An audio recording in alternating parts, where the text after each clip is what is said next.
Tingnan natin sa ating scoreboard. Kung makakapasok pa siya. Okay, 50 seconds si Mark Lacson. John, reminder, ha? For you to enter the top 5, you will have to beat 50 seconds. You must be under that. Alright? Arvin, ready? Get set, go! Ito na po, si Arvin, the last player. Tingnan natin.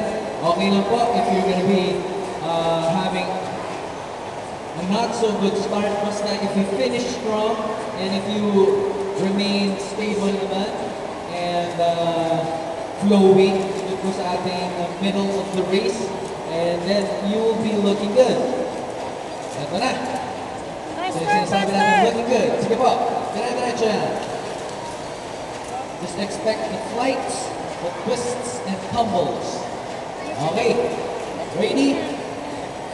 Tapos still under the 50-minute, the 50-second mark. Tingnan natin. Up, diretso. Come on. Dapat po ay at least 49 seconds kayo. Up! Tingnan natin. Time to beat.